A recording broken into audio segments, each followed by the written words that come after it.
It's an important thing we take with us. Humility and respect. Yeah.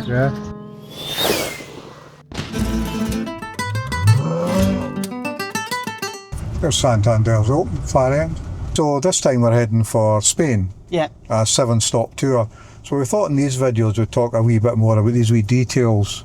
We don't pretend to be experts at anything, but we've done this for 15 years, you know. Not just Spain, but Europe generally. So anything that we know we can pass on that might help somebody a bit, well, we want to do it, you know. Mm-hmm. Number one is the ports. They typically have 2 holding areas, sometimes 3. So this is the first stop here. You know, you hand in your passports or show them your passports and your ticket, and you'll get your cabin key cards and probably some to hang on your windscreen here, and then you'll pass through to the second bit where you'll probably wait even longer. Yeah. So that is us moving. Yeah. So that's been closer to 4 hours. Yeah. Which is not unusual for this port. We're not getting searched. Let's see, we're not getting searched? Nope. Excellent.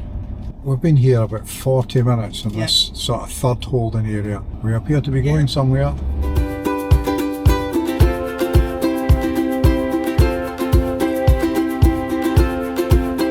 Oh, right.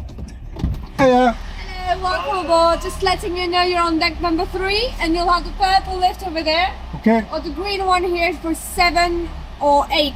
Thank you. 7 or 8. We'll go to that one. Thank you. Thank you. Okay, that's the girl reminding us what stairway and door we should use. Again, the reason for the small bags is the stairs are very, very narrow. And the 2 T's, towels and toilet rolls. So these are the cheapest cabins on these ferries, aren't they? Yes. And they're all exactly the same, unless you go Commodore or something, they're all the same. There's 4 bunks, 2 aside. We'll obviously use the 2 bottom ones. We have a TV which has free to view on it. But the key to this is 2 nights on this ferry, 1 full day. It's having a mix of entertainment, you know, hence the book and the iPad with stuff downloaded. It's a long day. So the bar is busy, but one thing we're masters of is a quick turnaround. Yes. Large Arthur Daily. Looks like they're having a disco on know. there. One day we'll go on that boat. Yeah, but where's it going? Don't know. France somewhere. Good enough. We'll just have to look for the ferry first. Yeah. So that's it. So we'll wave goodbye to the UK for a while.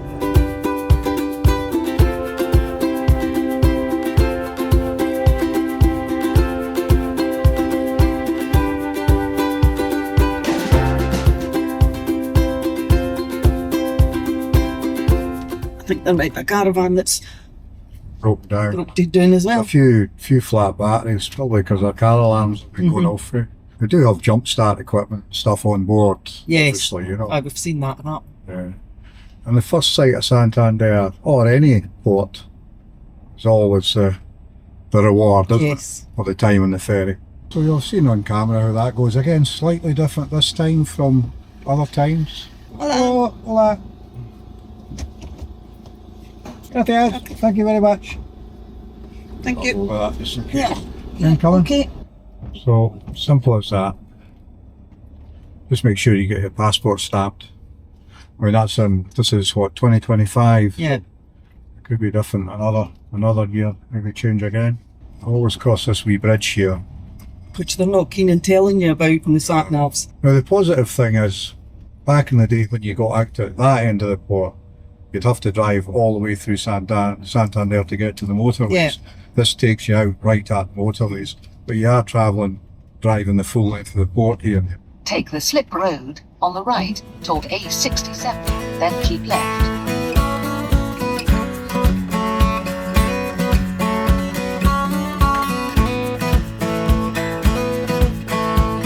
That was our first fuel stop in Spain. Yep. So we tend to fill up at the half tank like a lot of people do. Yeah. Okay, here's our first Spanish toll road. So as always, we're avoiding the telepass ones. So this one would be telepass and cash and cards. So the Ducato windows are quite narrow and quite high. Now these machines, like all of them, will have a low level set and a high level set. So they're unfortunately in between. So I'll tend to pull over here so Rona can jump out fully. Also, if you drops her card on that, it saves a whole stramash, doesn't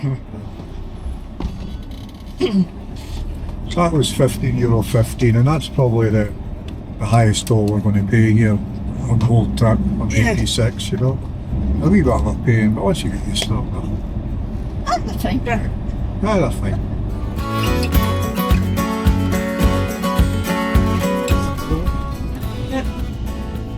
Look round there, good man. Just park it.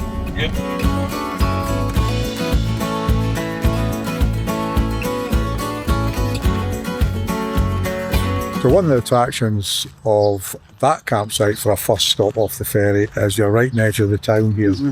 It's a lovely walk through this park into the town. Yeah, isn't it's a beautiful wee park. it? Yeah. Doesn't matter how often we do this, even in travel in Europe in general, we never forget how lucky we are. You know the most important thing we take with us? Humility and respect. Yeah. Yeah. Why am I sitting with washing up liquid and a mop handle, you may well ask? Well, it's not because you do the washing. This is a non-bio cool or cold water detergent for washing clothes. Yeah. And the reason is that still in a lot of campsites on the south coast of Spain, there's cold water washing machines. Yeah. And you will not be able to use these dissolvable tablet things or They don't work. capsules. They don't melt, you No. know. And often where there's a cold water machine, there'll be a warning above the machine Yeah. not to use them. Now the mop handles, this is a folding. Can you see that? This is it's still in a bucket full of water. This is a folding mop handle. And we always take a screw-on mop head with us. Again, Tesco's. And the reason that's suddenly become relevant is we use it to clean the solar panel. And when you're watching this, you probably know more about this than we do. But today there's been apparently a Spain-wide, Portugal-wide, perhaps Euro-wide power cut. Yeah. We don't know for sure, but everything's off, you know. So hence we've gone up and we have cleaned the solar panel.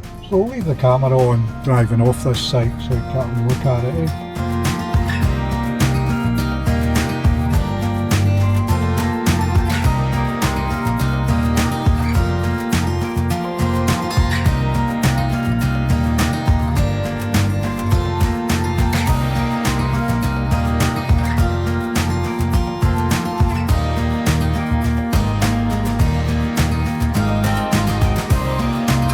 And this is the times you think, where did it all go wrong?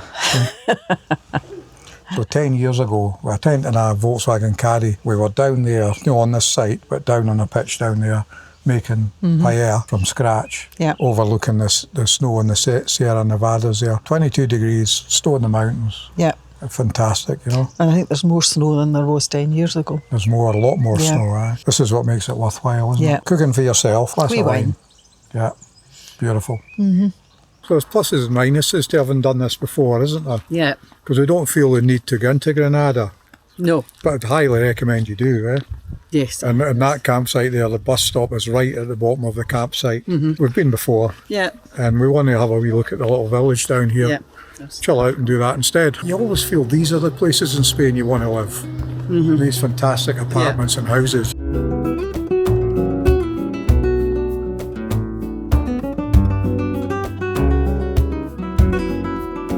The other attraction down here is this highly rated little restaurant we're in here. It's lovely. No English spoken. Eh? No. Again, Google Translate saves the day. Yeah. It's open at 11:30, but we can't get lunch until 1. We think. Now, we think. So it's now 12. So we've got to sit here drinking beer for an hour. Oh dear. But no, I've got a smaller beer than you. Have you? Probably, aye. Sometimes it is tough being us. Really tough.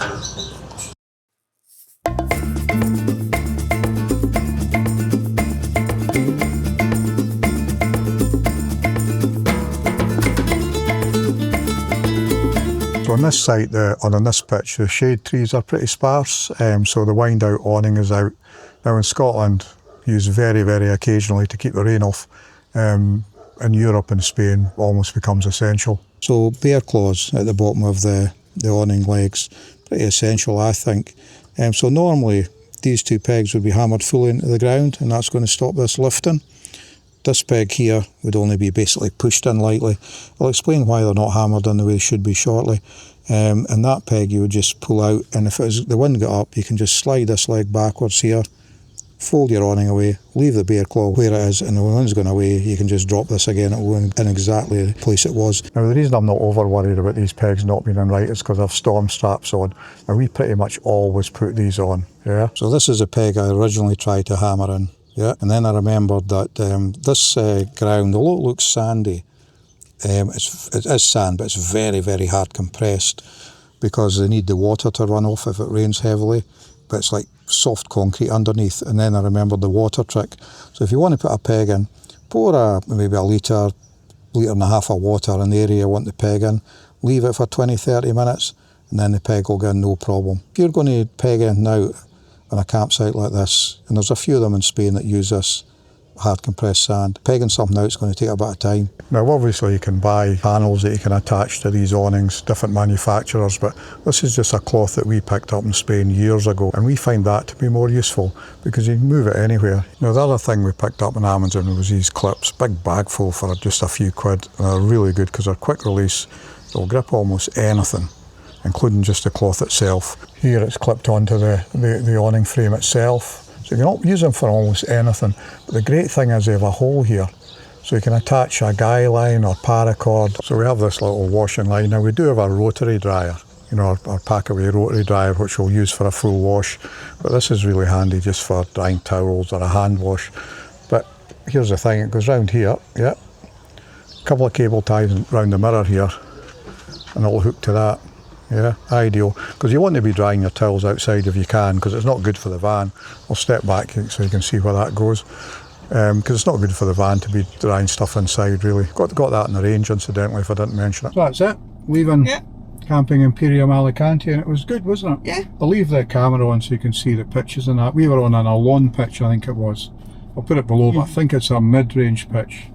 I'm not sure, but it was excellent. It was all that was left when we booked this back in January, in theory, you know.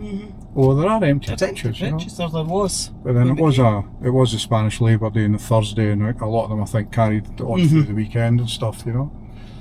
So excellent. I think we're going up this way, aren't we? Yeah. A couple of wee oddities, you know. When we booked it, it wasn't clear that the electricity was on top. Yeah. Yeah. No, that's right. So they're charging 49 pence a kilowatt. Now we were £2 for 3 nights, you know. That's a fridge with no aircon or anything like that, so it's pretty minor. But it's kind of unusual, we find, you know, if you're long staying in the winter, you usually pay electricity on top. But if you're short staying, it would be part of the rate, you know.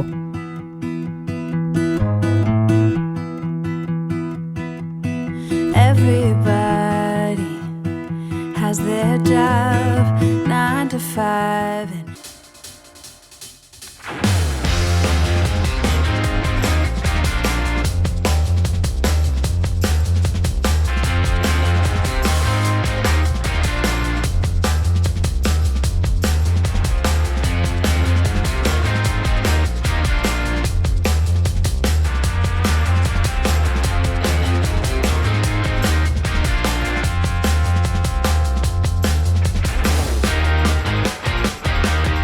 So we have had a fantastic time in Moncofa as always, and one of the great things about coming to these small Spanish seaside towns is that they're very Spanish to start with. Also they're a real chill out. So we had a couple of menu del dias in the town, but what's been especially nice this time, we've always found the campsite restaurant to be excellent anyway, but this time in particular the chef manager guy, he really takes pride in what he puts out of that kitchen, you know.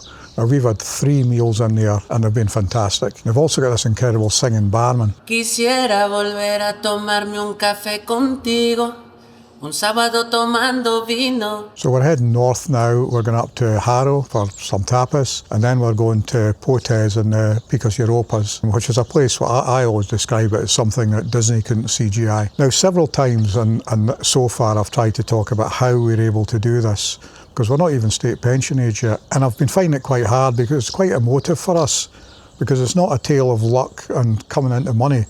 It's really a story about, or a tale of keeping pushing on no matter how difficult things get, and things come good in the end. Now I want to talk about it because these videos are our history, really. We're really making them for 50 or 100 years in the future for kids, grandkids and great-grandkids and so on to watch, you know. And they have to have this positive message running through them, so I want to do that. So I think what we're going to do is, on the next video, we'll look at all the other little bits and pieces that we carry with us, that help us. Now we've been able to help 4 people so far on this trip because of the things we carry and ourselves, you know. So we'll look at that in particular. I think then when I get home, I'll make a standalone video about how we've been able to do this. We don't have no inheritance, we haven't downsized houses, nothing like that. It was just hard work. And also about how we budget and plan for these trips, because the two are very, very closely related. So we're going to batter it on up to Harrow here, Yep. about 5 hours, which will end up 5.5, 6 probably. So we'll say hi to Cleo and Charlie and Joey. See them very soon now, eh?